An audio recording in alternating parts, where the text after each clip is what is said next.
Yep, session 11. Naumpisan ba natin to nun? Hindi ata, no? Oo nga. Parang naumpisahan nga eh. Yung na-discuss ba natin yung mga different kinds of the parable of the sower, yung iba't ibang paths? I think hindi ata. Pero nagdalawang session rin tayo kasi sa Kwan sa Ay, wala. sa session 10. oo. So I think natapos natin 'yon. And then dito tayo ngayon sa session 11. Sige, let us pray. Bago tayo mag-start. Sige, manalangin tayo. Lord, maraming salamat sa gabing ito. Medyo matagal kaming hindi nakapagklase, Lord. But we thank you, Lord, na sa pagkakataong ito, Lord, ay may pagpapatuloy ulit namin ang aming pag-aaral, Lord, regarding discipleship. Pag-aaral sa mga konsepto kung paano yung abilin ninyong to make disciples. At nagpipray namin, Lord, na sa pamamagitan ng lesson na ito ay mapag-aralan namin, magkaroon kami ng kaunawaan sa mga prinsipyo ng inyong mga katuruan, Lord. Bless mo ang bawat isa sa amin, kahit yung manonood dito sa recorded version, bless mo ang bawat isa, Lord. Maraming salamat ang hiniling namin sa pangalan ni Jesus. Amen. Patot! Saglit lang. Nagkaklase na ako, tahimik na kayo Okay. Choppy. So, choppy ba? Dali, ikon ko lang yung concept. Right, kaya nag-choppy.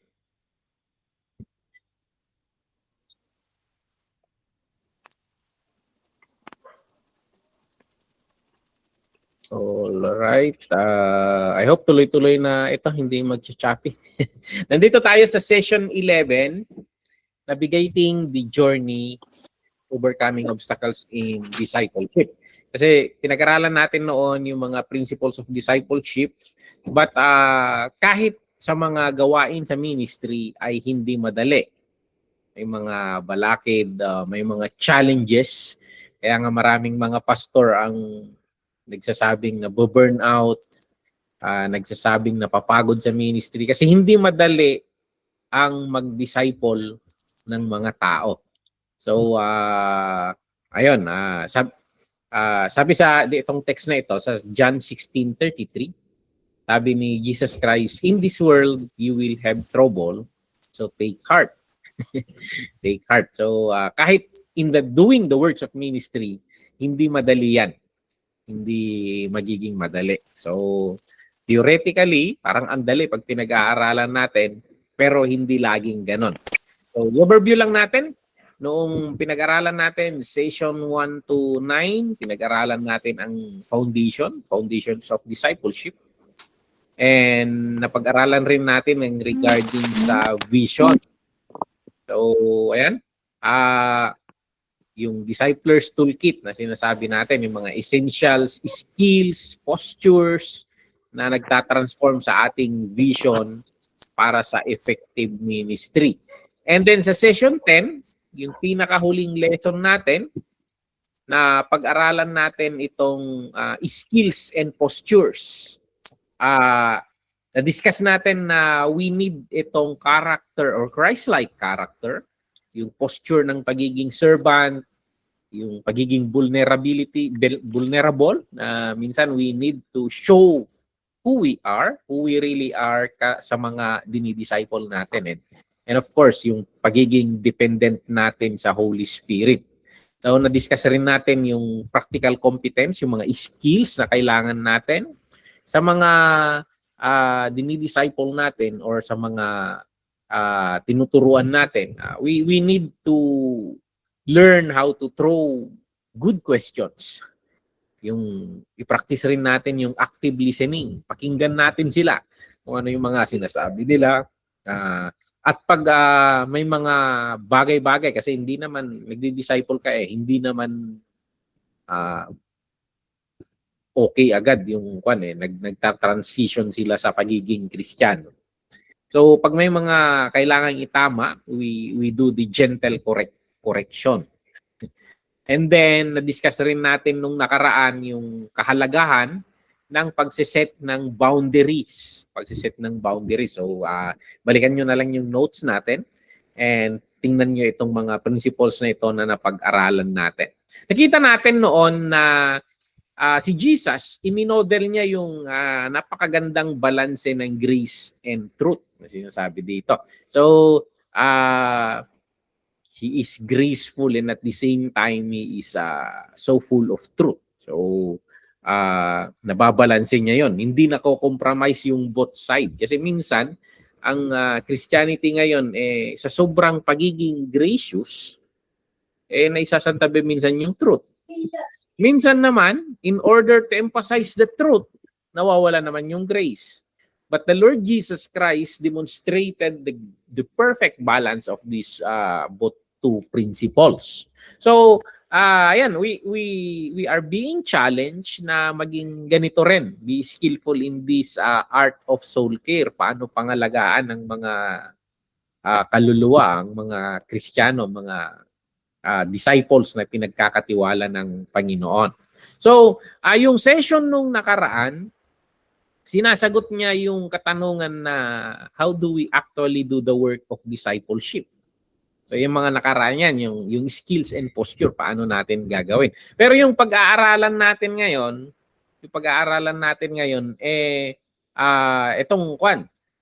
yung reality, yung unawain natin yung reality na kahit nasa atin yung pinakamagagandang katangian, yung character, kahit nasa atin yung pinakamatitinding skills, people skill, mga ganon, kahit meron tayo ng ganon, marunong tayo makitao, marunong tayo sa scripture, yung reality ng pagdi-disciple na this journey is still hard. Mahirap. Even with tools, sabi dito, the path is hard. So, hindi madali yan. So, kung itatanong mo sa mga pastors, ay maraming challenges na pinagdaanan ng mga pastors. Maraming mga disciples ang in the long run, tumataliwas sa landas. For example, si Paul. Paul discipled Hymenaeus, Phygellus. But in the end, mga naging anti-Paul itong mga to.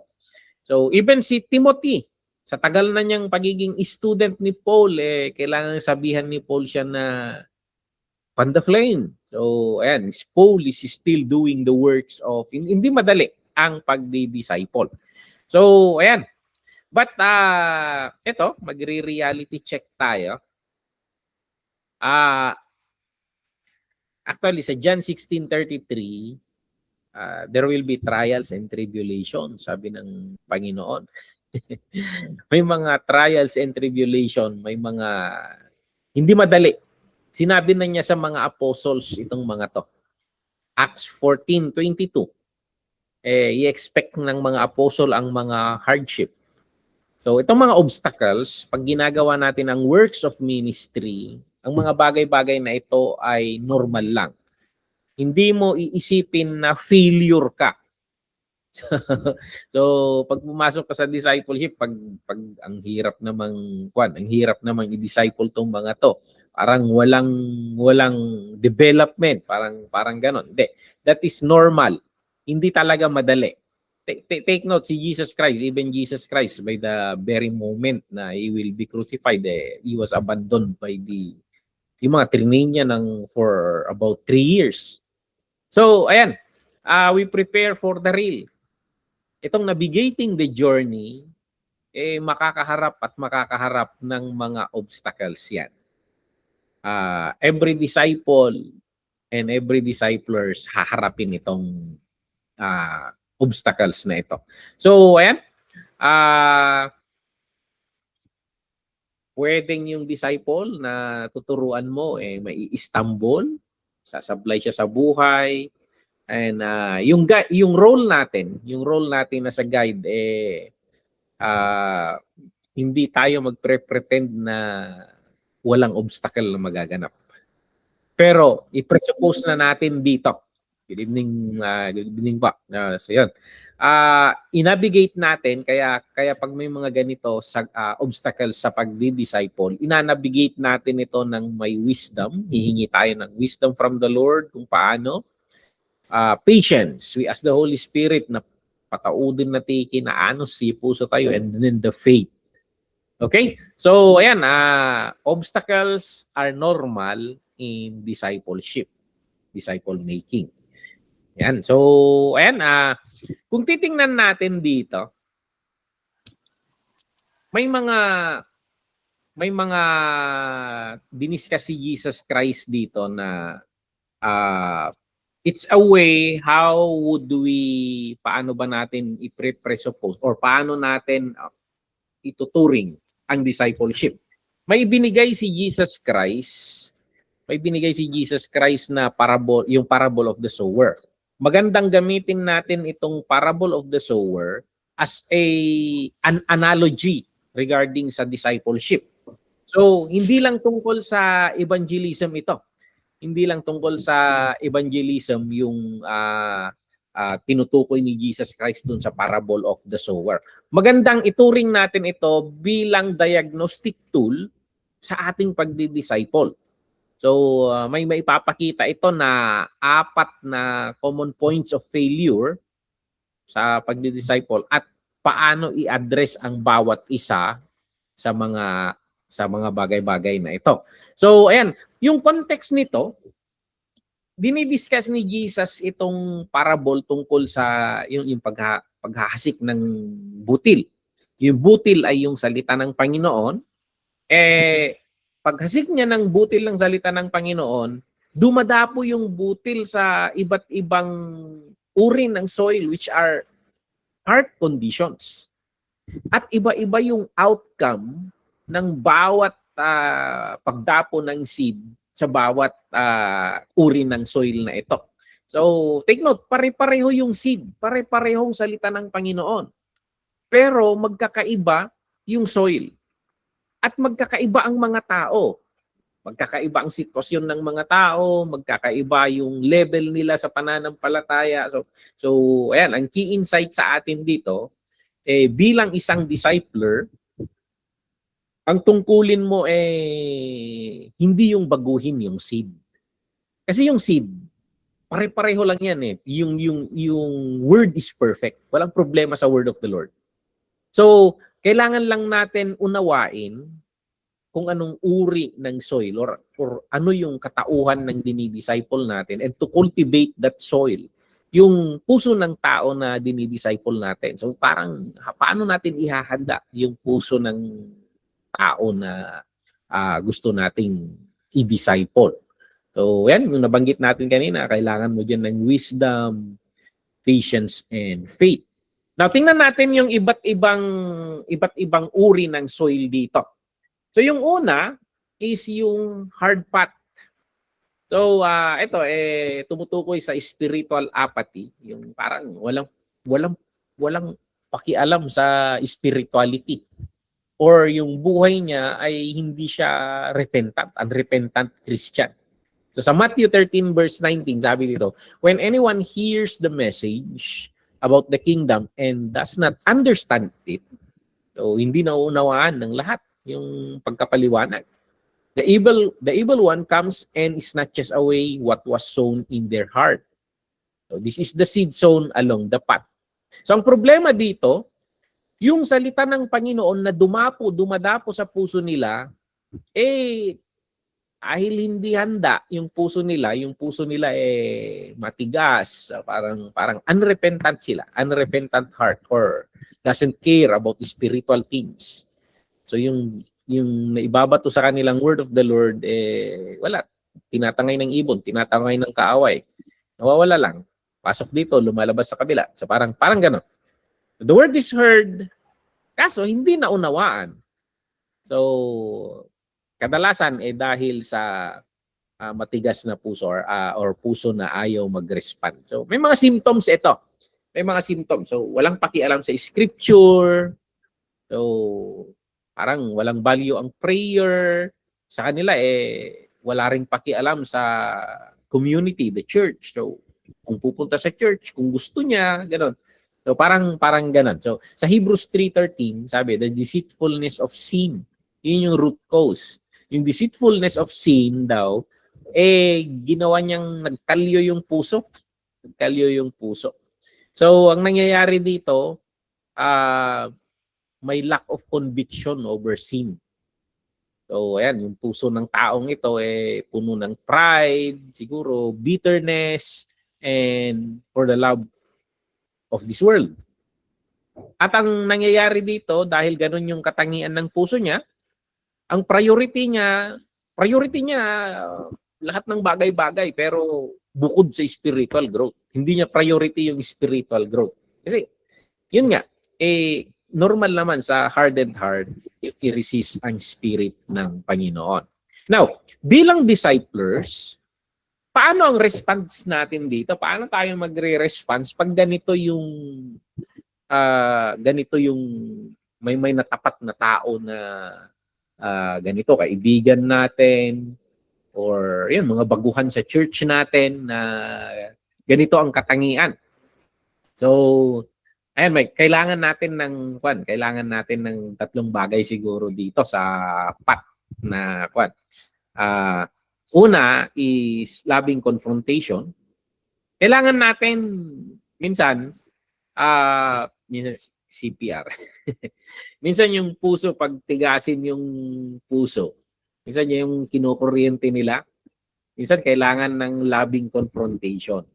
Medyo siguro magtanong tayo sa kanya. So, itanong mo siguro kung ano yung pinaka dinidesire mo bukod sa Diyos sa ngayon. So, medyo pwede mo itanong rin na may mga kasalanan ba sa buhay mo na ayaw mong isurrender, mga ganon siguro. So, throwing a question would be confronting sa kanila. So, ayan. Marirealize nila na ang Panginoon hindi priority sa buhay nila. So, ayan. Kaya minsan ang pinaka-skillful sa mga ganitong klase ng tao minsan ay yung mga evangelist. Magagaling ang mga evangelist sa larangan na ganito. Pangalawa, bukod sa loving confrontation, kailangan natin itong prayer for flowing. Ano ba yung prayer for flowing? Araruin natin yung puso nila sa pamamagitan ng prayer. Wala kang magagawa diyan bukod sa confrontation. Kasi kaya in discipleship talaga, hindi mo magagawa ng ikaw lang ito. You need partnership with the Holy Spirit. Kasi who can correct the heart? Who can soften the heart? Bukod sa Holy Spirit. So we pray to the Holy Spirit. Sa Jeremiah 4:3, ask the Holy Spirit to plow the hard ground. Sabi doon. So, ayan, ask the Holy Spirit to plow the hard ground or the hard heart. So we ask the Holy Spirit, talagang kaya napakahalaga pag disciples tayo. Itong pananalangin. Sumbong natin sa Panginoon. Lord, wala akong magagawa sa taong ito. But inilalapit ko siya sa iyo. Baguhin mo ang kanyang puso. Baguhin mo ang kanyang puso. So, ganun yung pag-aararo mo na, bungkalin mo na. At paano mo bubungkalin yan? It's the Holy Spirit who will do that. So, we shift to prayer mode. So, ayan. Kasi karaniwan, hindi ka magbubuhos ng mas maraming teaching. Sarado nga yung puso Most likely, sarado ang puso dito. So, kailangan na ma-arrest muna ng Panginoon yung attention niya. So, karamihan sa ganito, kaya ang ginagawa ng maraming evangelist, sa stage na ganito ng mga tao, kasi walang pakialam sa spiritual things. Kinakaibigan muna, ayan, pag lumalim yung relationship ninyo sa isa't isa, ayan, nag-o-open ng mga problema niya. So, at least yung mga bagay na yun, pag nag-o-open ng problema, nagiging trusty na siya sa'yo, nagtatrust na siya sa'yo, ayun, napapansin mo na may nangyayari. Parang na-earn mo yung trust niya. So, kaya gaya ng lesson natin nung nakaraan, you need to have a skillful listening. Makinig tayo sa sinasabi nila. And then, dahan-dahan na dalhin natin doon sa area na yun. Kaya minsan, there are many methodologies of evangelism. Pero kailangan rin yung discernment talaga. Discernment talaga. Hindi buhos ka lang ng buhos ng kaya useless para sa akin, useless yung mga debate yan eh. Kasi pag debate, sarado nga eh. Alam niyo sa debate, kahit talunin mo sa debate yan, ang human nature, mas lalong patitigasin niya ang puso niya pag napamukha sa kanyang mali siya. So parang gano'n. So, prayer for flowing, yun yung pangalawa siguro. And then of course, we need that patience talaga. I-recognize natin na yung pagbabago ng puso, gawain lang talaga ng Panginoon. So manatili tayo sa faithful relationship sa kanila. Be a good friend sa kanila. So, ayan, iyayain lang natin ng iyayain sa mga gawain ng Panginoon. And then, ayan, darating rin yung panahon na palalambutin ng Panginoon. Sila na mismo yung mag-open up ng mga problema nila. I-offer lang natin sa kanila ang prayer, ganun. So, ang key insight dito, ang pangunahing problema dito ay yung hindi yung kawalan ng knowledge, kundi yung kawalan ng repentance. So, yung puso niya walang apathy yan eh. Parang walang pakialam sa spiritual things or sa Diyos. So, wag mo nang tangkaing magbuhos ka pa ng mas maraming katuruan ng Biblia sa puso niya. So, mag-shift na lang tayo sa praying to flow yung conviction sa puso niya. Okay? So, ayan, ito yung una, yung yung hard, unresponsive na puso. Now, yung pangalawa, dito sa parable na ito na ginamit ni Jesus Christ ay yung rocky soil. Ito yung lupa na mabato. Ito naman, regarding sa emotional or shallow na uri ng faith. So, sabi dito sa Matthew chapter 13, verse 20 to 21, sabi dito, the seed falling on the rocky ground refers to someone who hears the word and at once receive it with joy. So tinanggap naman ng may kagalakan. But since they have no root, they last only a short time. When trouble or persecution comes because of the word, they quickly fall away. So ayan, ang problem, tuwang-tuwa naman sila sa salita ng Panginoon eh. Ang problem, yung joy nila, walang ugat. So, pag may dumating na konting trouble sa buhay, konting pagsubok, nalalanta yung pananampalataya nila. So, kung idadiagnose natin ito, yung faith nila, most likely emotionally driven. So, sabihin na lang natin, pag maganda ang sitwasyon, high yung faith nila. High yung faith nila. Pero pag pangit naman ang mga sitwasyon, low naman yung faith nila. So, yung faith nila, naka-base yan sa feelings. Nakasalalay sa pakiramdam nila sa halip na sa fact sana. So, hindi yung reality of God, reality of the goodness of God. Tingnan natin si Job. Si Job, hindi ganito yung faith niya. He was shaken.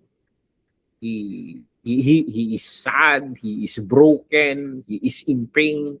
He is in a bad siguro yung pinaka-bad na klase ng sitwasyon. But with all those things, yung faith niya ay nakasalalay sa reality na God is good. He is good all the time. So He takes away. Blessed be His name. So, yun yung makikita mo na hindi nakasalalay. Makikita mo rin yan in the book of Psalms. Makikita mo, mainly in the book of Psalms, itong psalmist, si David at saka yung ibang mga psalmist. Maraming beses na Ibinubuhos nila yung puso nila sa Panginoon. Yung mga complaints nila sa Panginoon, but their faith is strong in God. So, ayan, hindi sila shaken. They have complaints in the Lord, but their faith is strong. Ito kasing itong nasa Rocky, nalalanta eh. Minsan, wala, umaatras na sa pananampalataya, kumakalas na, umaalis na, naglaho na. Parang ganun yung nangyari.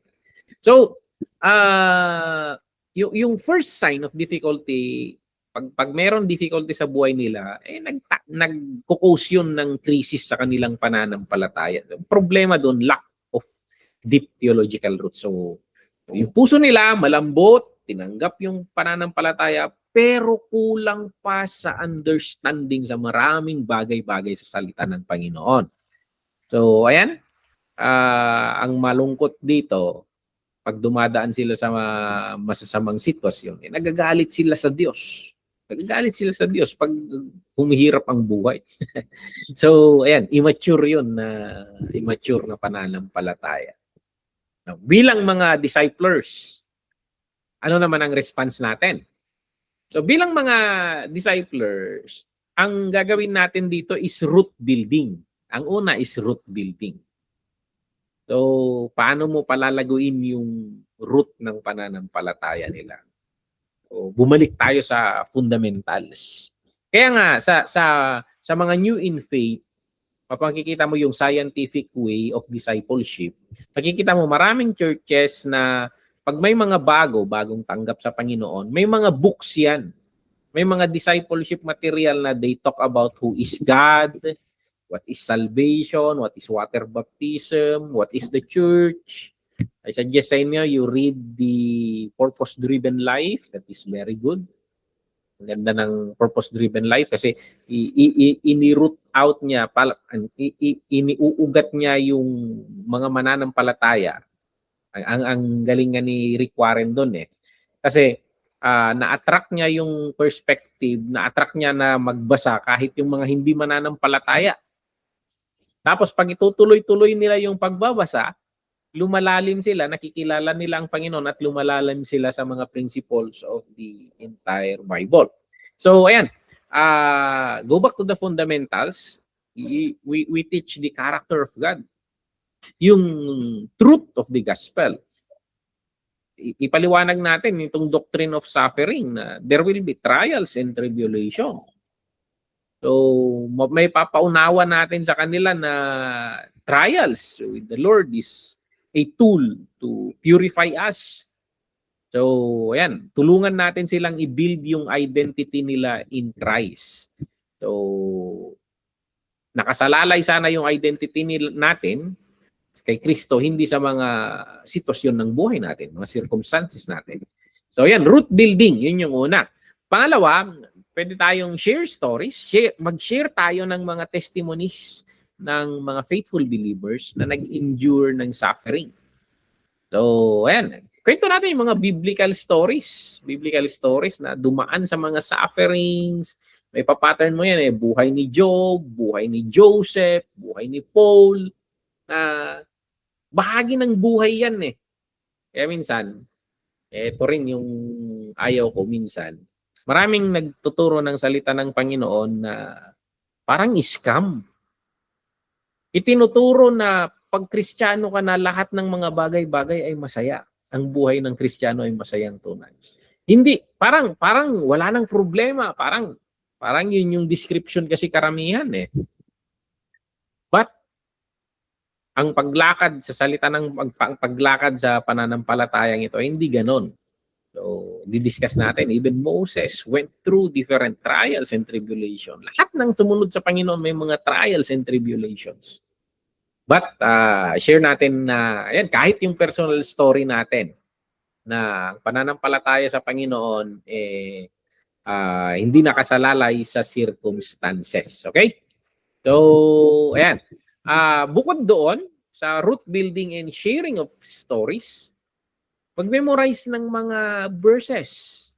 So, mag-memorize tayo ng mga verses. Pwede yung Romans 8:28, pwede yung James chapter 1 verse 2 to 4.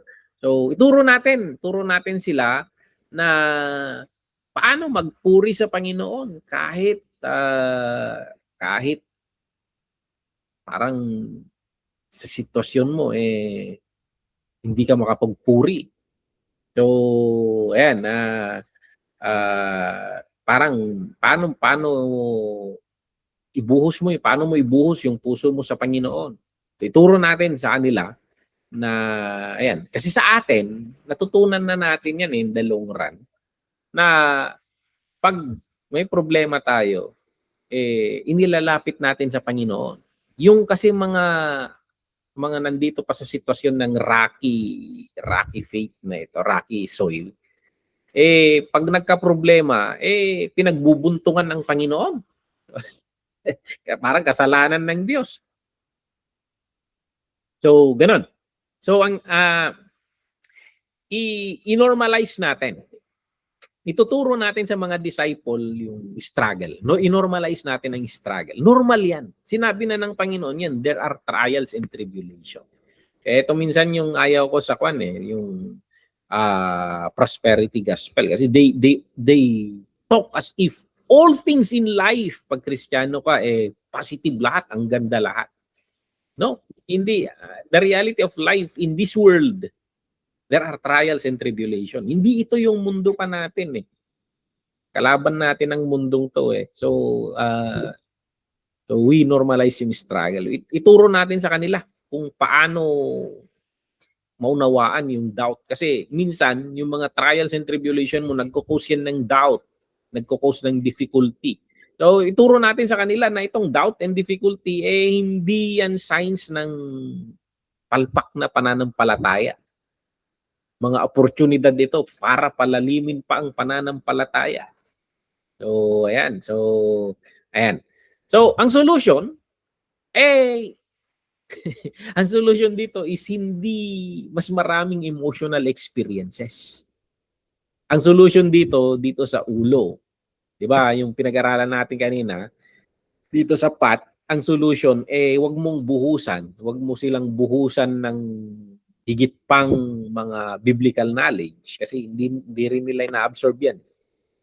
Dito naman, ito yung part na buhusan mo sila ng mga understanding of the truths of the scripture. Kasi open na yung puso nila Open na yung puso nila. Ituturo mo lang sa kanila. So, ayan. So, solution is not more emotional experiences but deeper theological roots. Bible studies. Kaya diyan pumapasok ang Bible studies. So, kailangan ng mga taong malaman kung bakit naniniwala sila. Kailangan nilang ma-process yan. Bakit ako naniniwala sa Diyos? So, hindi lang yung one.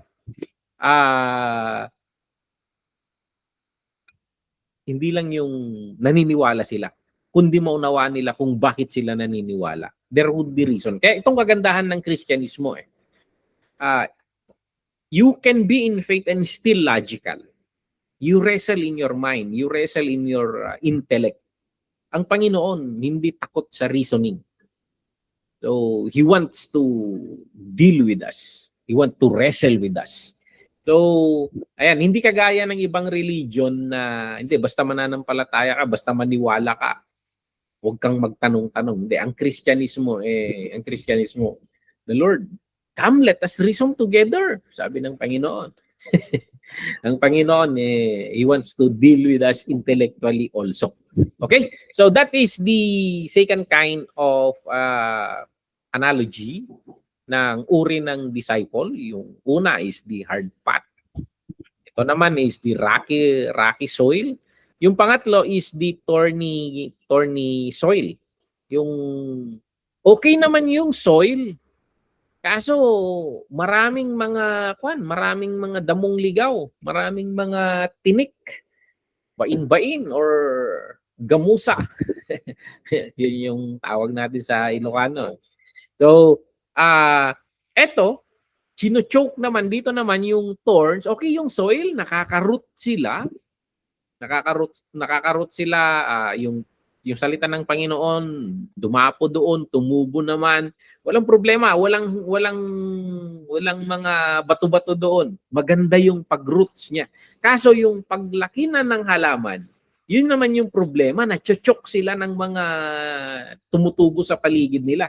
The choke of worldly cares, sabi dito. So Matthew 13:22, sabi dito, the seed falling among the thorns refers to someone who hears the word, but the worries of this life and the deceitfulness of wealth choke the word, making it unfruitful. So, yung worries niya sa buhay at yung deceitfulness, yung parang itong wealth. Ito kasi, ito yung i-offer ng mundo eh. At yun na yung nagcho-choke ng word of God. So yung problema dito, lumalago naman yung pananampalataya or yung itong klase ng tao. Yun lang, hindi niya maabot yung full potential niya. Kasi meron ngang sumasagabal sa paglago niya. So, ang mga symptoms dito sa pananampalataya laging busy, laging distracted, or financially stressed. These are the worries of life. Wala, hindi niya sandal sa Panginoon hindi niya mai-entrust sa Panginoon yung about the things of this yung mga worries niya sa buhay, hindi niya mai-entrust. Siya pa rin ang diskarte, dumidiskarte. So yan. He is chasing success. Laging nag-chase ng success. Laging nag-i-strive. So tinatawag niya kanina yung binasa natin, the deceitfulness of wealth. So umaattend naman ng church. Pero walang spiritual, yung siglang spiritual. Nawawala yung spiritual vitality. So, may sumasakal. May sumasakal sa pamumunga niya. So, yung resulta ng pananampalataya sa buhay, nasasakal. So, hindi mo makita yung mga fruits. So, anong gagawin ng mga disciples dito? So, how do we troubleshoot? Ito. So, una is prioritization and trust. Ituturo natin yung practical stewardship. Paano i-manage ang pera at buhay, oras. Alam nyo, kaya nga minsan, ito nami-misinterpret nila minsan pag tinuturo natin ang tithes and offering. Parang sinasabi nila na interesado yung pastor or yung church doon sa finances.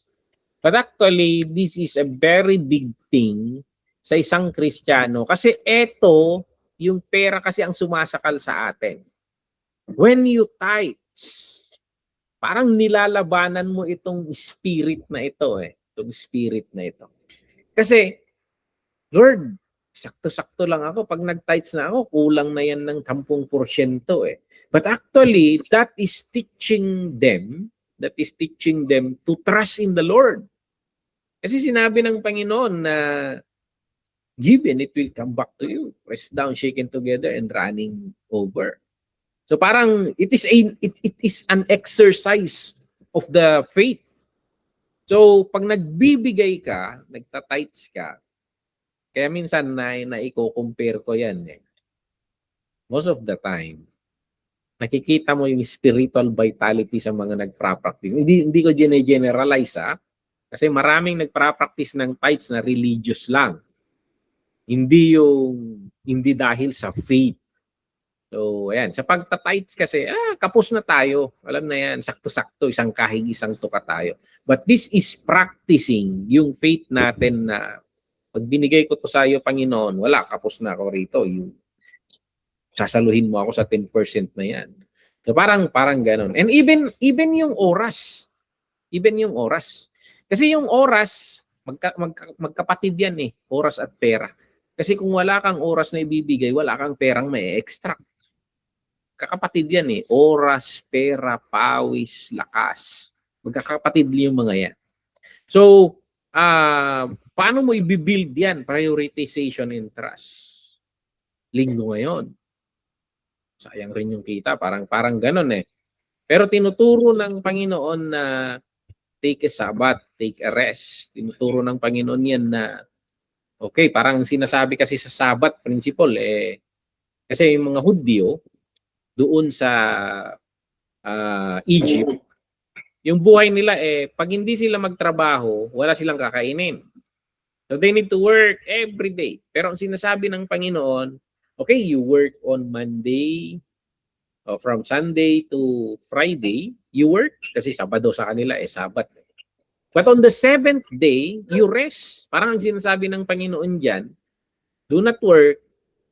Ako nang bahala sa pang-7 araw. Sagot ko 'yon. Libre ko kayo doon. So, he is teaching itong mga Israelite to trust in the Lord, to feed them. Nakakain sila kahit hindi sila magtrabaho. Yun yung tinuturo ng principle ng kwan. It is an exercise of the faith.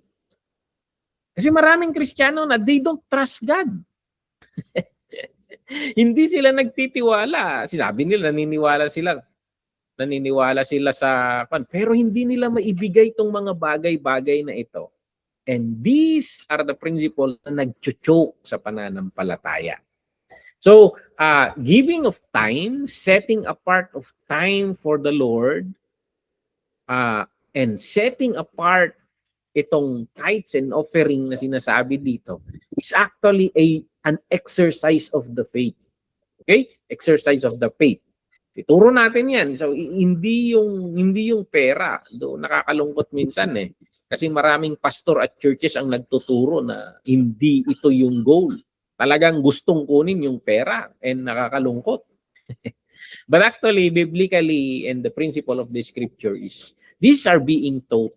Kasi sa Deuteronomy, I think Deuteronomy 28, tingnan natin kung nasaan yun. The purpose of tithing is to teach you, sabi ito.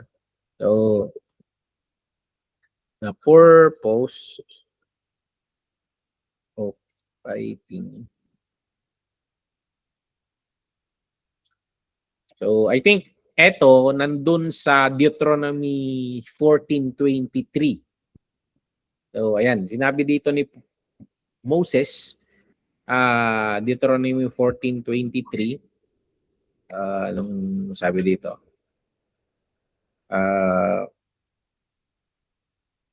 Buksan ko lang yung scripture nito. The purpose of tithing dito sa The Living Bible Translation. The purpose of tithing is to teach you always to put God first in your life. So, yun yung sabi ng Deuteronomy. So, the purpose of tithing is to teach you always to put God first in your life. So, yan.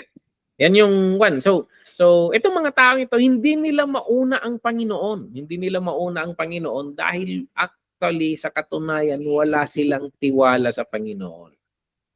And that, yun, try me in this. Sabi ng Panginoon sa Malakay Try me in this. So ayan. This is a practice or exercise of the faith. Okay? Prioritization and trust. We move.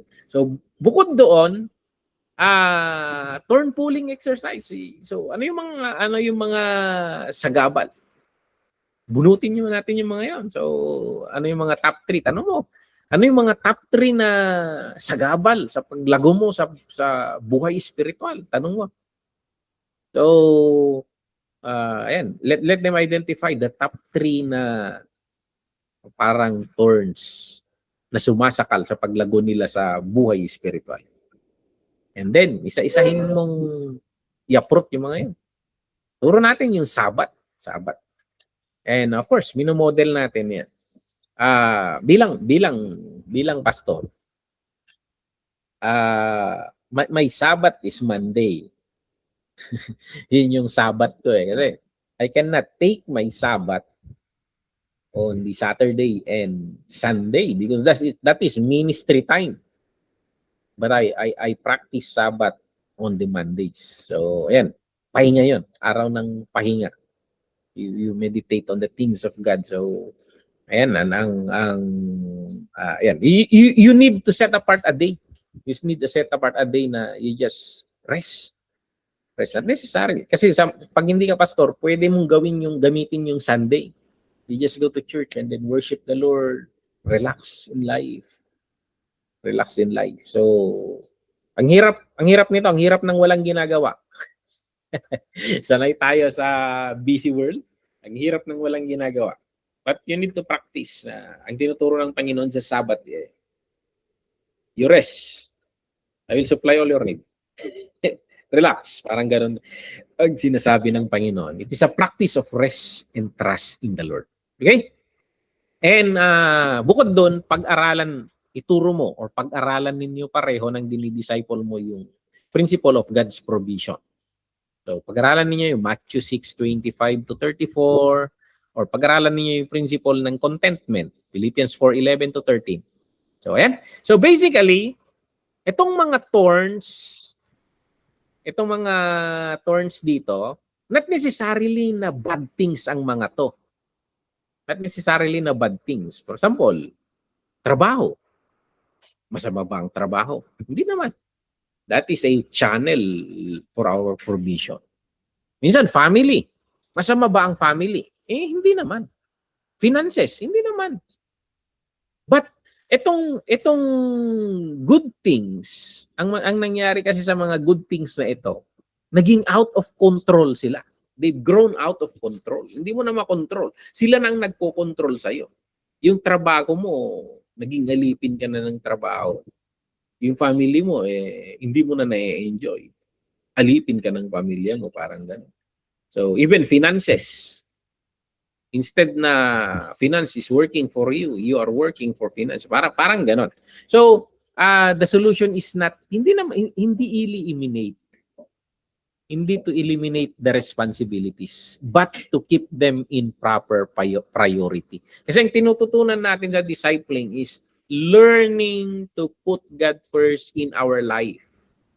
Hindi niya sinasabing to eliminate all other things in life. Hindi. We are just learning to put God first in life and all the other things comes next. That is what we are doing here. Okay? So, that is the thorny ground. Now, punta tayo sa pang-apat. Itong pang-apat na ground. This is the good ground, the good soil. So, ito yung uri ng mga disciples na they bear fruits. Alam nyo, kahit good soil, pag nagtatanim kayo, kahit good soil, may tumutubo pa rin na weeds yan. May tumutubo pa rin na weeds. So, may mga tumutubo pa rin sa tabi mo na damo, mga ganon, maagaw ng mga kwan. But kahit in spite of those, nagbe-bear sila ng fruit. Hindi kagaya doon sa thorn na nasasakal yung pag-bear nila ng fruit. Talagang nagaganon eh. Dito sa isa, may ibang umaagaw ng nutrina, ganon, pero hindi naman sila chinochok. So, ayan. Bearing fruit, nagbe-bear pa rin ng fruit in spite of the weeds. Okay? So sa Matthew 13:23 sabi, the seed falling on the good soil refers to someone who hears the word and understand it. This is the one who produces a crop yielding 100, 60, or 30 times what was sown. So ayan. So take note yun kahit yung good soil may mga weeds yan. May mga damo yan. So damong ligaw. So ang difference ng good soil, nagpro-produce siya ng crop despite doon sa weeds. So, yan. Ang goal lang dito, ang goal natin is not to have a weed-free life. Kasi may parable si Jesus na may mga weeds. Sabi ng isang tao doon sa parable, Lord, gusto mo bang bunutin namin itong mga weeds? Ayaw mo na. so the goal is not to have a weed-free life, yung walang mga damo-damo na buhay. Ang goal natin is to become a fruitful life, to have a fruitful life. So ang role ng isang discipler, tutulungan natin ang mga disciples na ma-identify and ma-manage itong mga weeds. So, ayan. Ma-identify natin, ma-manage natin yung mga weeds, yung mga ongoing sin patterns, yung mga distractions. Kasi hindi nawawala yung mga yan. Yung mga old wounds na nagkukos ng bitterness sa puso. Bumabalik-balik yung mga yan kahit patawarin mo, mamaya nandun na naman yung pain, mamaya mayroon na namang distractions, may mga patterns of sin. So, turuan natin sila na ma-identify itong mga ito at ma-manage ang mga ito. Kasi pag hindi natin ma-manage ang mga to, i-choke nila yung mga fruits natin. So that is the difference ng thorny and good ground. So eto, lumaki na ng lumaki, yung mga weeds, naging thorny, sinakal na, hindi na nakapamunga. Dito, may sumasabay pa rin naman na mga weeds, mga ganyan. But they are manageable.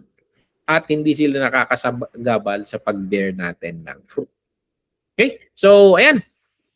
And that's the 4 kinds of soil. So, ayan, nakalimutan kong i-move yung PowerPoint natin. So, sige, i-browse natin ito. So, ayan na sa obstacle, sa hard path, apathy, walang conviction, nagre-resist. Ang root nito is pride, bitterness, hardened heart. So, ang kailangan natin is ang kailangan nating response is to pray for conviction. Nasa kamay ng Panginoon ito. Hawak ng Panginoon ang bit. Pagdating dito, nasa kamay ng Panginoon yan. So, ayan. But of course, we need to drive them, ask questions sa kanila that will confront them in their situation. So, sa pangalawa,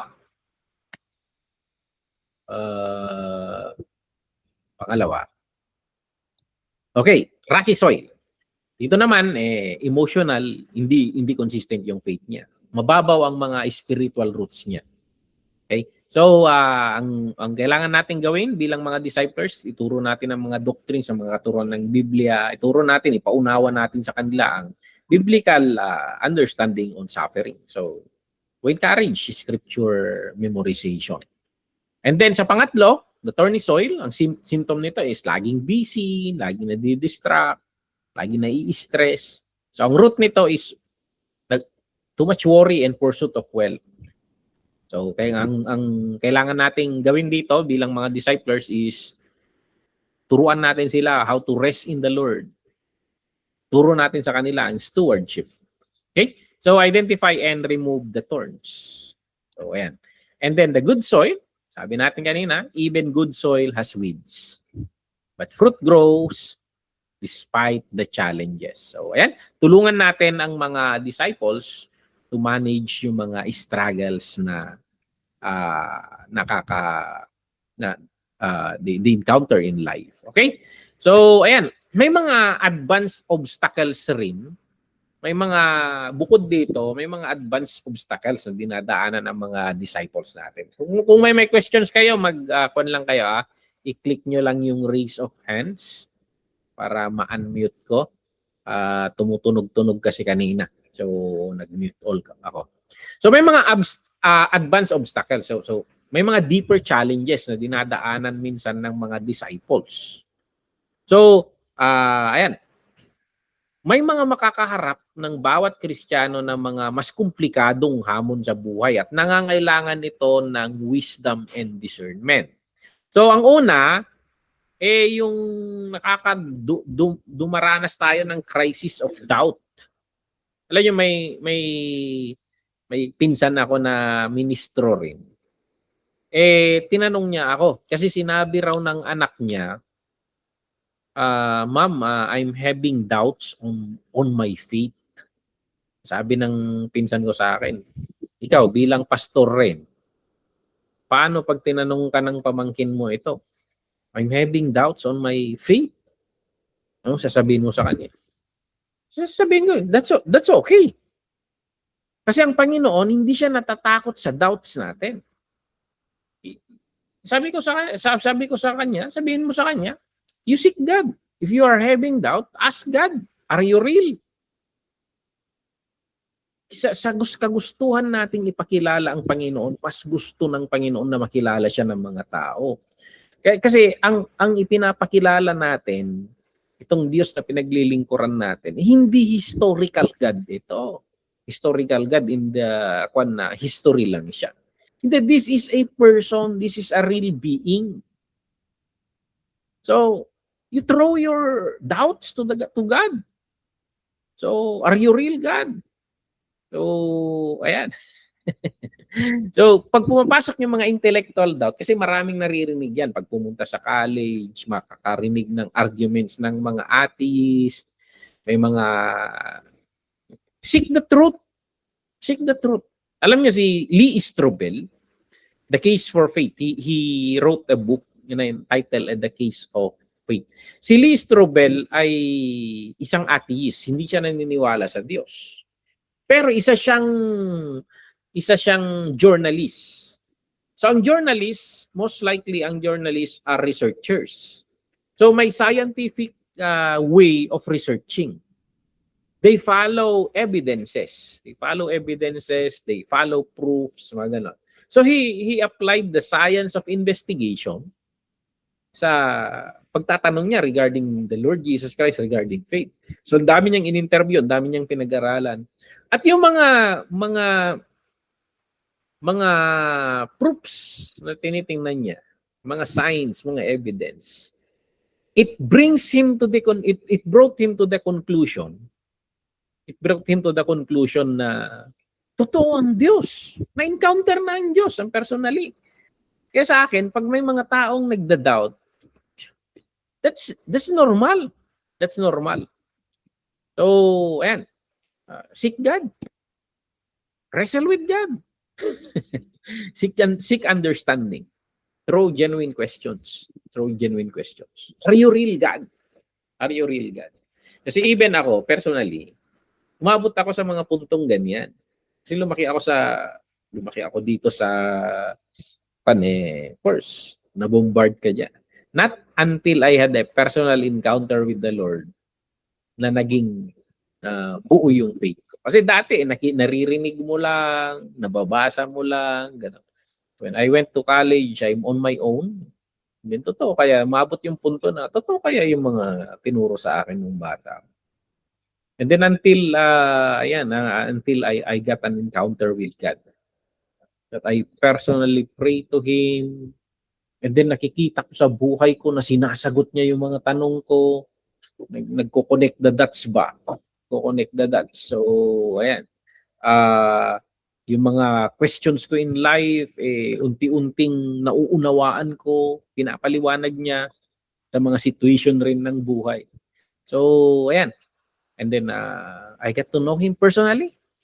So hindi kasi maraming Kristiyano ang kilala ang Diyos sa naririnig. We need to have a personal relationship with the Lord. Kailangan makilala mo siya ng personal. Okay? So ayan. So I suggest na you give good resources. Bigyan mo sila ng mga libro ni C.S. Lewis, Lee Strobel, mga ganun. So ayan. So, hindi nakakatakot pag nagtatanong sila. Sabihin mo lang siya, let's investigate together. Pag-aralan natin pareho. Okay? So, intellectual doubt. That is one problem. Volitional. Ano yung volitional naman? Yung volitional doubt. Ito naman, willful refusal to believe. Kahit nandun na yung mga ebidensya, nagsasalita na, nanggaganon, nakukonek the dots mo na. Pero meron yung willful, talagang ayaw maniwala. That is more on rebellion. So that is already a heart issue. So maybe tanong mo sa kanya, what is keeping you from trusting Jesus with this? Kasi logically, naunawaan mo naman. But ayaw mo lang i-embrace. So it's more on the rebellion of the heart. Okay? So not all doubt, hindi pare-pareho ang lahat ng pagdududa. Merong mga intellectual na pagdududa dito sa isip na tumutungo siya sa mas malalim na pananampalataya kung maganda ang pangangasiwa dito, pag-manage dito. Meron rin yung volitional doubt. It's a heart issue. So hindi na siya sa utak, sa puso na. So ayan, let him process. What causing him to rebel? Kasi maraming Kristiyano na they know who God is real. But karamihan ng na-encounter kong ganito, karamihan ng mga nabasa kong libro na ito may volitional doubt, dahil may nangyari sa kanilang buhay And sa pangyayaring yon, hindi nila ma-reconcile if God is true, if God is good, bakit hinayaan niyang mangyari ito sa buhay ko? Hindi nila matanggap. So may sakit ng loob sila sa Diyos.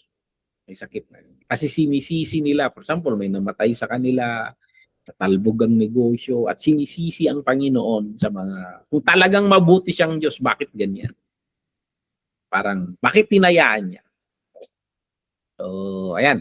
Yan yung mga question na alam niya na totoo ang Diyos. But may hinanakit siya sa loob. May hinanakit siya sa loob. I think even Jonah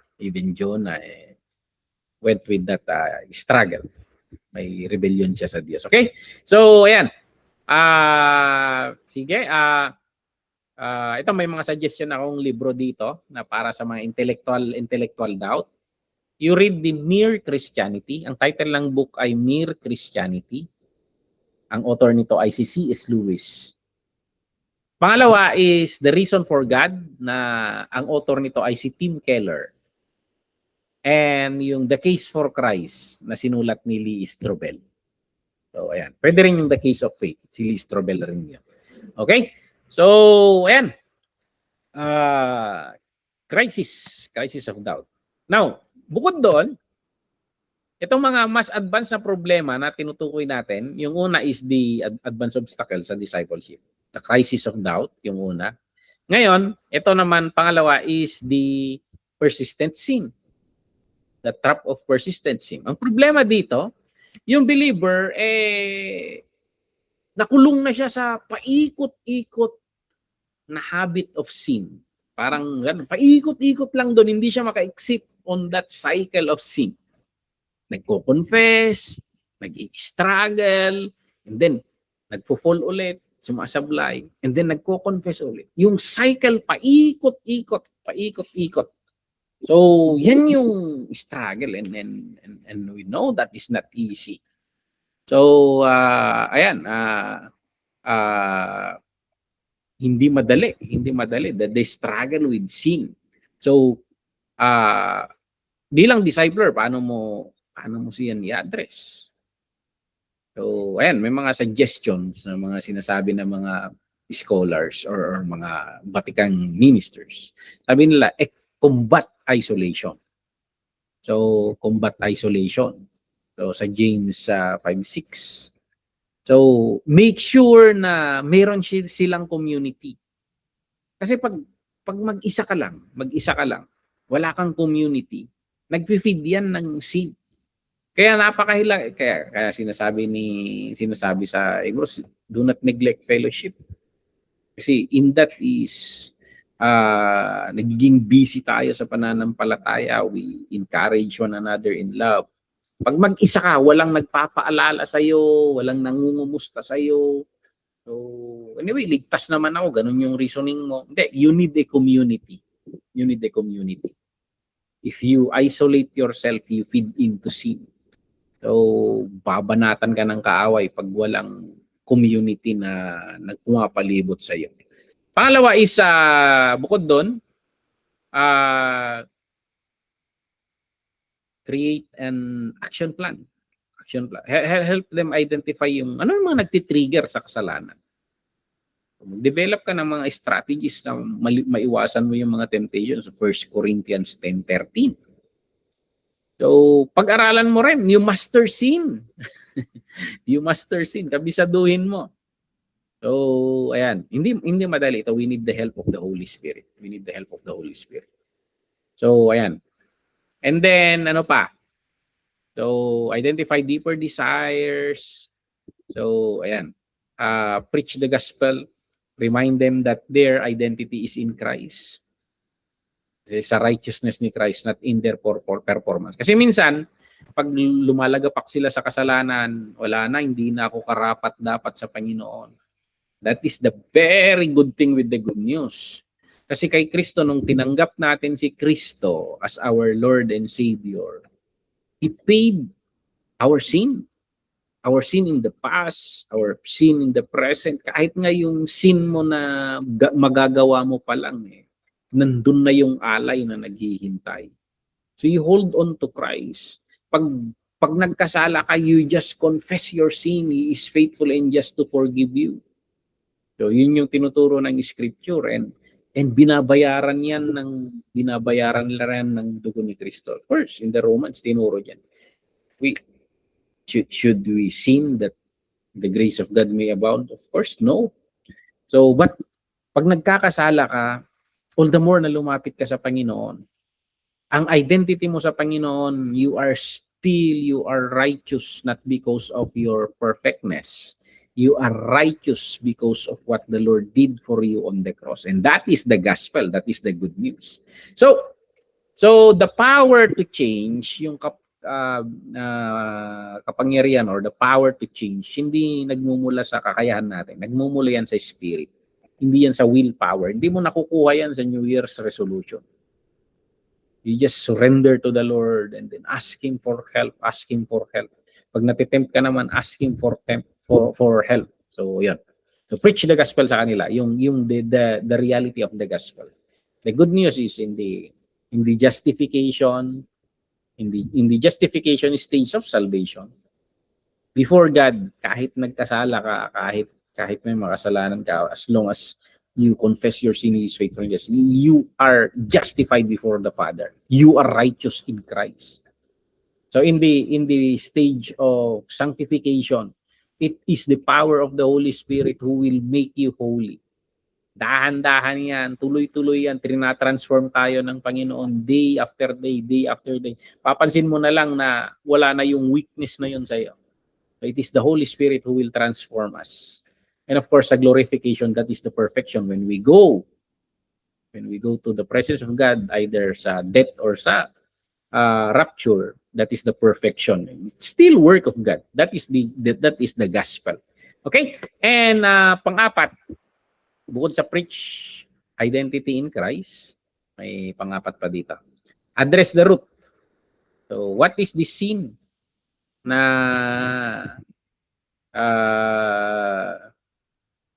lagi kang nag-give in? What deeper desire is driving this? So, i-address nyo yung root. So, persistent sin, hindi mo malalabanan yan ng willpower alone. Kailangan mo ng community tutulong sa'yo. Kailangan mo ng strategy on mautak ang kaaway, utakan mo rin siya. You master yourself. You master your weakness. And yung kailangan mong maunawaan yung gospel-rooted identity natin in Christ. So bukod doon, napag-aralan natin, meron itong advanced obstacles na crisis of doubt, and then natatrap tayo sa persistent sin. Itong pangatlo naman, ito naman yung spiritual burnout. Nangyayari sa mga Kristiyano ito, nabu-burnout. Nabu-burnout, whether minister or not. Minsan hindi natin namamalayan. Na-burnout nga si na-burnout nga si Elijah. What make you think you are better? Exhaustion. Ito yung problem. Exhaustion from, pwede sabihin natin, over-serving, binusmulat sa ministry, or often rooted in performance mentality. Dahil nagpe-perform ka, mentality mo yan, hindi mo na perfect, and yun na yung nag-cause ng exhaustion mo. So, ayan.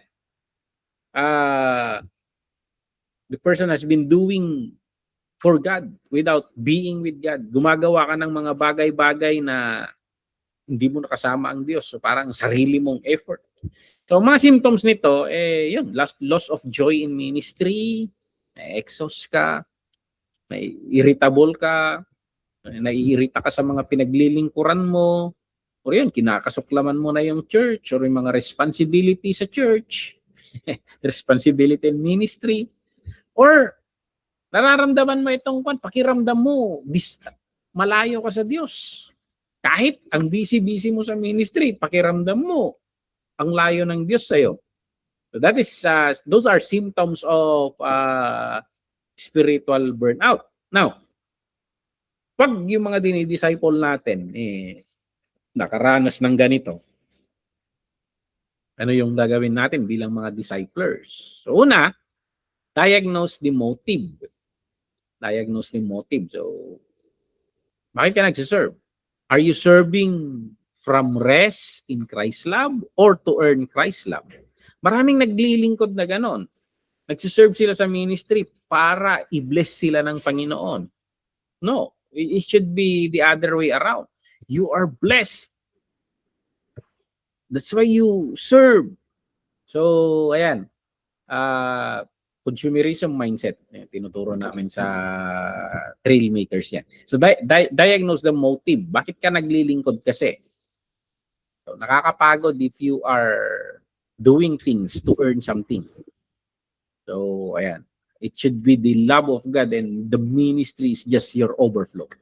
So, pag may mga ganito, mga na-exhaust, na-burn out, you prescribe rest. Sabi mo, magpahinga ka. So, ayan, magkaroon ka ng sabbatical leave. Step back muna sa ministry. You relax. So, gagawin mo ngayon, wala. You just come to church, worship the Lord. Wala, yan, prescribe rest sa kanila. So, help them discover the joy of simply being with Jesus. Ma-realize sana nila na kahit wala silang ginagawa para sa Panginoon, the Lord loves them. Okay? So, marami kasing Kristiyano na tingin nila, kailangan nilang mag-perform in the kingdom para mahalin sila ng Panginoon. No. The Lord loves them, whether they do things or not. They are children of the house. Okay? So, ayan. Model boundaries. Model boundaries. Ano tong model boundaries? So, kahit ikaw, ipakita mo na you also need a Sabbath. You need a margin, a space to rest. So, actually, nung itong 1 month na wala ako, hindi tayo nakapagklase.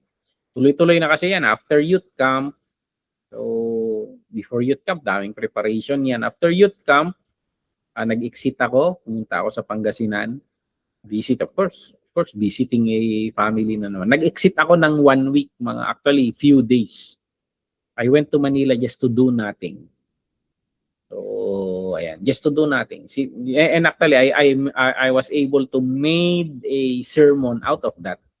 Kasi pagdating ko dun sa Manila, doon sa tinitirhan kong condominium ng pinsan ni Mrs., walang internet. May jammer pa ata sila sa SMDC, MOA Complex.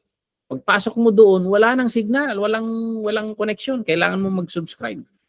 And na-realize ko doon na I don't know how to rest. Pagdating ko doon, hindi ako mapakali na walang internet kasi trabaho pa rin yung iniisip ko. So, ayan, I was able to made a sermon out of that na the Lord is offering rest to us, but we don't know how to rest. So, ayan. So, we practice, we model boundaries. So ayan, may mga kwan na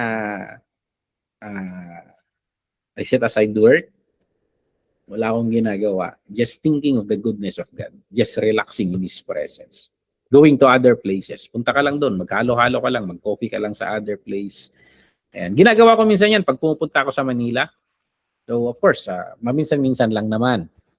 Ayan, pumupunta ako sa Starbucks. Bili ka lang ng coffee doon and then just sit down there, enjoy the ambience.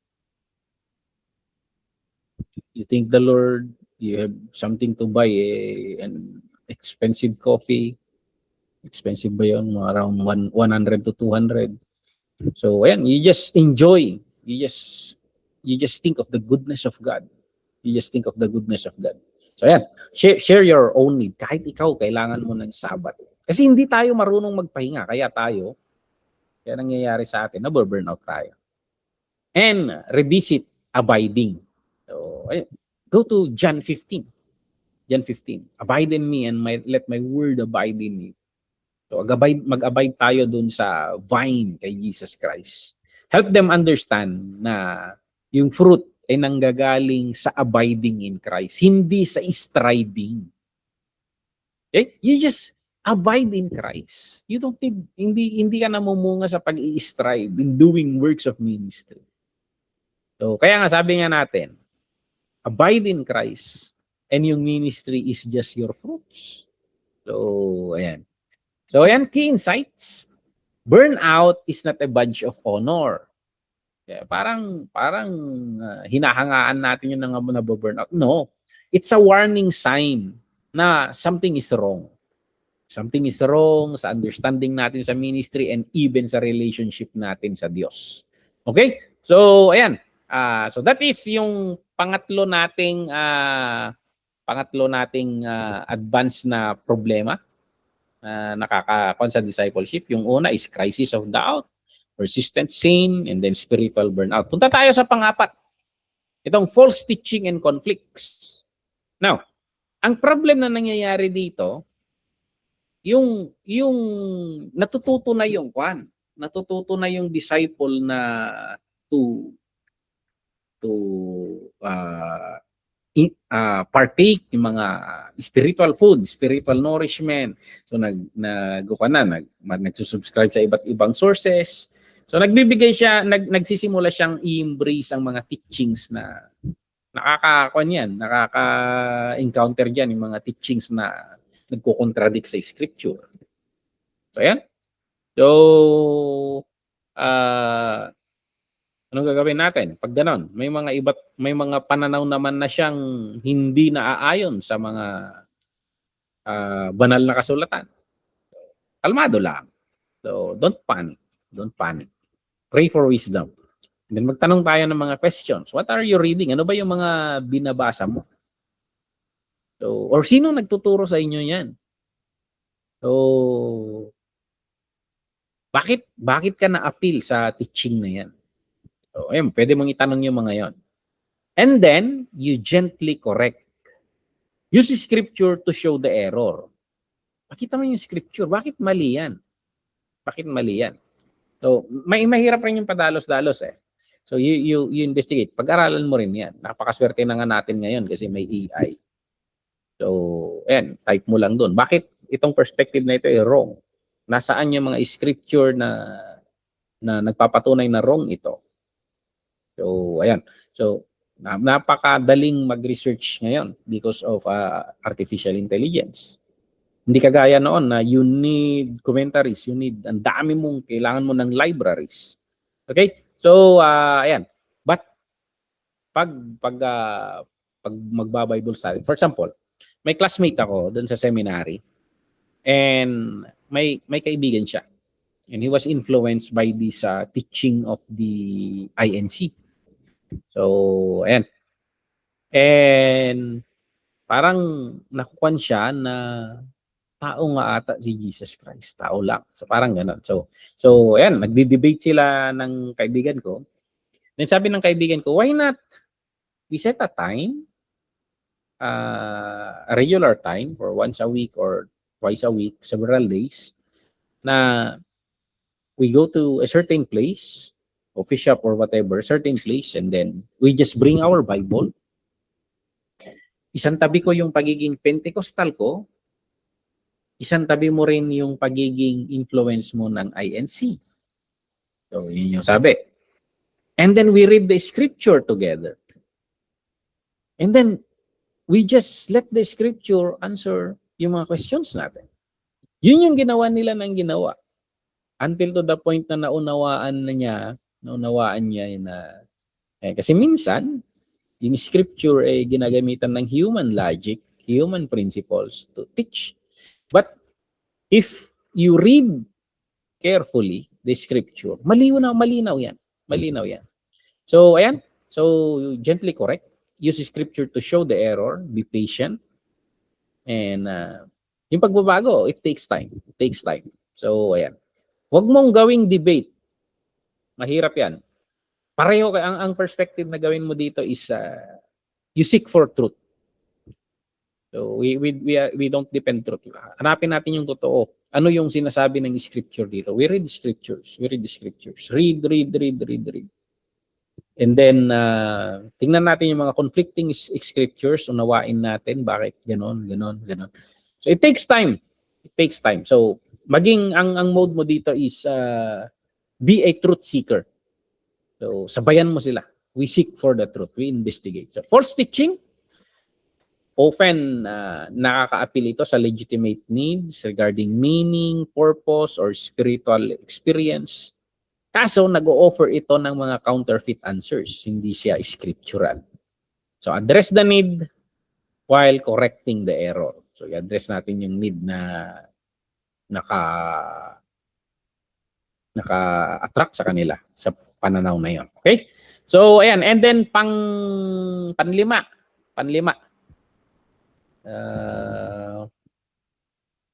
Alas 11 na. Tingnan natin kung pwede nating ikat dito. But panglima is the relational conflict in community. Ang problem dito between disciples. Between disciples. Nagkakaroon ng conflict between disciples. May mga awayan, mga ganon. At natitreten dito yung unity ng body. Natitreten yung unity ng body. So, ayan. Ang response naman natin dito is private conversation. Matthew 18:15. Go directly to the person first. Don't involve others. So, ayan. Pag hindi nag-click yon, Matthew 18:16. Magdala ka ng witnesses. If unresolved, bring 1 or 2 trusted witnesses. Pag hindi pa rin, Matthew 18:17. Church involvement. If it's still unresolved, involve the church leadership na. So, kahit ganun na, of course, Ephesians 4:32. Forgiveness. Always point toward forgiveness and reconciliation. And that is the heart of Christianity. Isang katuruan ni Jesus Christ na we need to grasp itong forgiveness. Okay? Si Disciples Toolkit for tough terrain. Anong kailangan natin? Medyo nag-trouble itong PowerPoint ko dito. Nadoble ito. So, ayan. Disciples Toolkit for tough terrain. Pag hindi, yung pagdi-disciple mo nagiging mahirap, mahalaga yung posture. Mahalaga pareho yung posture sa skill. So, anong gagawin natin? Don't panic. Pag may mga parang tingin mo nagiging out of control yung pagdi-disciple mo, don't panic. So, yung pagiging kalmado mo, testimony yan ng pagiging sovereign ng Panginoon. Pag nagpapanik ka, magpapanik rin. So, ayan, be an anchor in their storm, sabi nga nila. So, minsan, yung pagiging kalma is just pray. Minsan, di mo alam ang gagawin. Actually, may nangyari sa church. May nangyari na issue sa church namin at ang issue ay regarding dito sa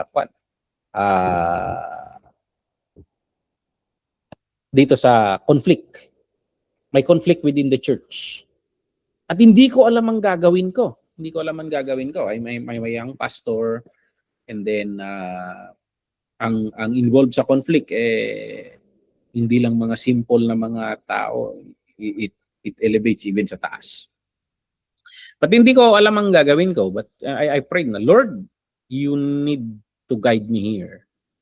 Pag wala kang specific na instruction sa akin, hindi ako kikilos. Kasi there was a time na nag-iisip ako kung anong gagawin ko. And then parang pumasok sa isip ko, yung, ewan ko kung napanood nyo na yung Mr. Bean, yung nandun siya sa museum and then tinitingnan niya yung pagkapinta kay Mona Lisa. At paglapit niya doon sa tinitingnan niya yung details, nalanghap niya yung pintura at napabahing siya. Natalsikan yung mukha ni Mona Lisa ng yung laway niya. Pinunasan niya yon. Pagpunas ni Mr. Bean yun, na-smudge yung pan. At habang nire-repair niya, natataranta siyang nire-repair niya, mas lalong na-i-smudge. Pumasok sa isip ko yun. I don't know if that is the Holy Spirit who brought the idea in my mind. Kaya I prayed na, Lord, ayokong kumilos kung wala kang instruction. So I just stayed calm. So ayan, I stayed calm. Pero there was one devotion namin sa group na we are talking about yung worship na kapag alam mong may problema sa isang kapatid at you are going to bring your gift, isang tabi mo muna yung gift and you go and fix. That's my I can feel na the Holy Spirit is trying to say na you need to act na on this. So that's my go signal. So sinabihan ko yung one, please arrange a meeting with these parties, both parties, and we will talk. We will pag-usapan natin kung anong mga sitwasyon, mga ganun. So ayan. So don't panic, listen more, talk less. So kinig kami, pinagsalita namin ng both parties. So yun. So misunderstanding lang lahat pala. Often people don't need a solution. They need the witness to their pain. May nasaktan, may mga ganon, may nasaktan. At yung nakasakit naman, hindi niya rin sinasadya, hindi rin yung punto niya. So, ayan. So, resist the urge to fix everything.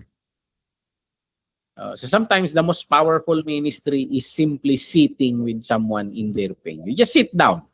You just sit down there. Let them talk. Let them talk. So, ayan. And then point number 3 siguro is that you point them to Christ. How do we fix this? Point them to Christ, not formula. This is offering quick fixes or 3 steps plan or whatever. Continually point them back to the person of Jesus. So, tinuturo doon na yung si Jesus Christ, yung sufficiency niya, yung sympathy niya, yung strength niya. Bali, dito ayan, ang in-emphasize ko sa church noon is si Jesus Christ, He forgave. We need to forgive. Magpatawaran tayo. Kailangan dating magmahalan sa mga ganun. So, ayan. Point to Christ. Point to Christ. So, ayan. And then, pang-apat, know your limits. So, ayan. Nakalimutan ko na naman i-move ito. So, ayan. Point to Christ, not formulas. Know your limits. Know your limits. So, discipler ka, hindi ka therapist. Yung Holy Spirit ang magte-therapy niyan. So be prepared to refer people to professional Christian counseling. Alam mo, pag hindi ka out of control ka, refer mo sila sa pastor mo or mas mataas pa. So, ayan. So, minsan, ayan, may involved pa kasi, may involved na dumadaan pala yung isang tao sa depression, kailangan na ng clinical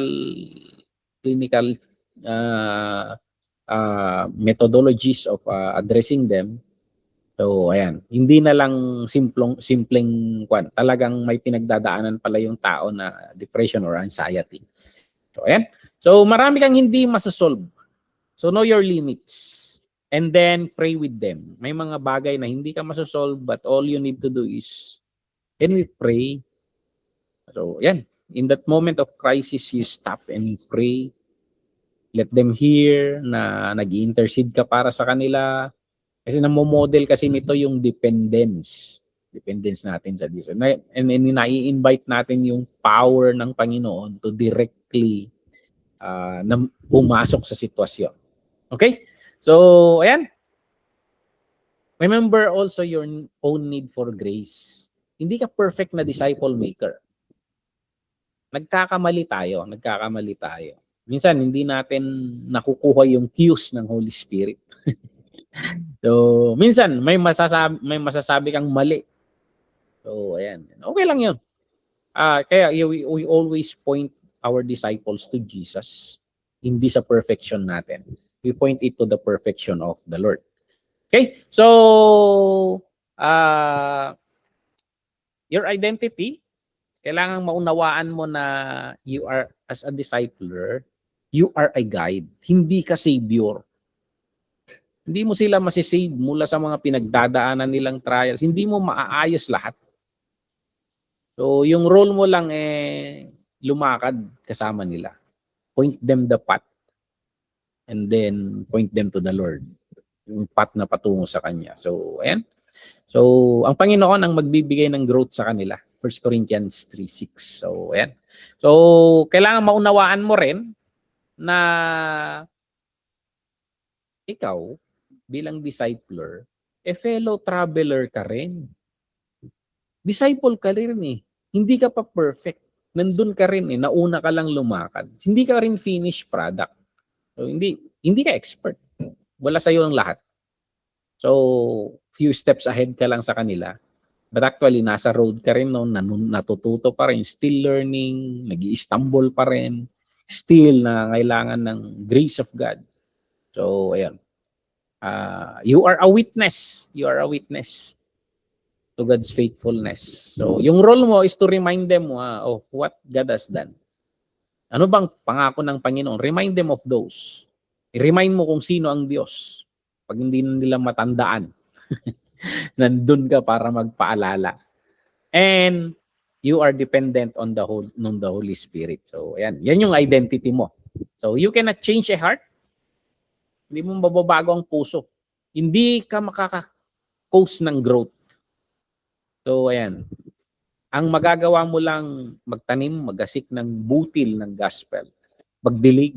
Pero ang growth nang gagaling sa Panginoon yan. 1 Corinthians 3 verse 6 to 7. Okay? We conclude on that. We conclude on that. So, ayan. God's Word. Kailangan mo yung God's Word. Yung mapa. Yung Holy Spirit.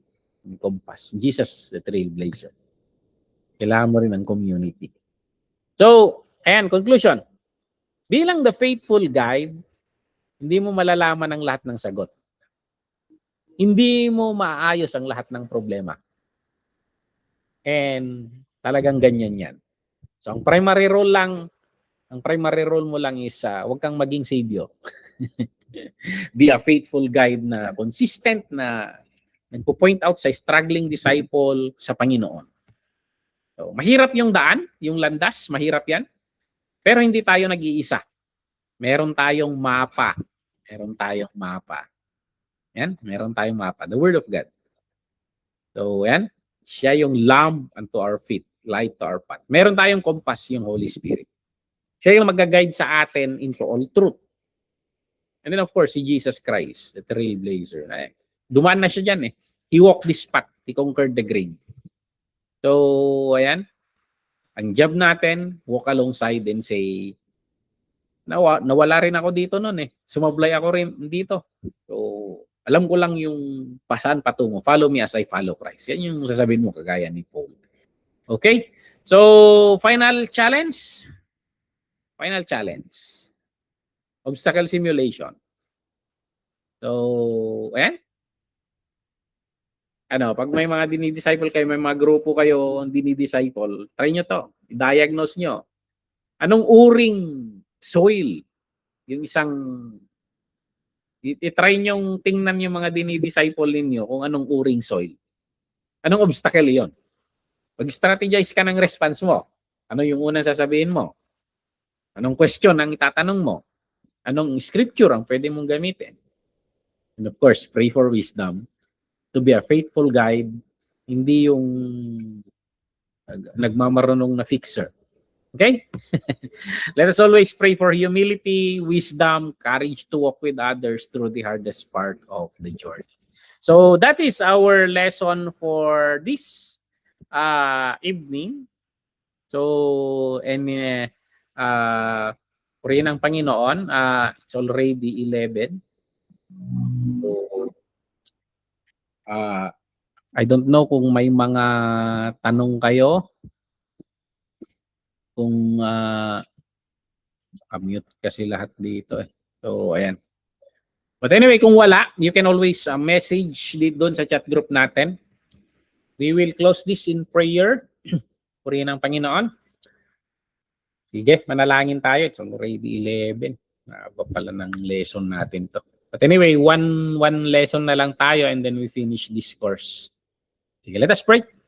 Lord, we thank you that in the call for discipleship, tinawag nyo kaming to make disciples. But we thank you, Lord, that we are not alone. You're always with us through the Holy Spirit and you have given us, Lord, the scriptures. You are the Word and you guide our paths. Maraming salamat, O Lord, na sa katawag mo na ito, Lord, makakaasa kami na hindi kami nag-iisa. You are there to give us wisdom. You are there to give us cues. And you are there, Lord, to guide us in everything that we do. Help us, Lord, in this call, in this ministry to make disciples. And Lord, Ikaw mismo, Lord, you make us shine, you make us grow, you make us bear fruit, O God, para mas mahusay yung pag-disciple namin sa iba. Bless mo ang bawat isa sa amin, kaming mga nasa klaseng ito, at kahit, Lord, yung mga manunood sa recorded version, you bless each and every one of us. Gamitin mo ang mga katuruan na ito, Lord, na magpalawak pa ng aming kaunawaan. Hiniling namin sa pangalan ni Jesus. Amen and amen. And God bless po sa ating lahat. God bless po.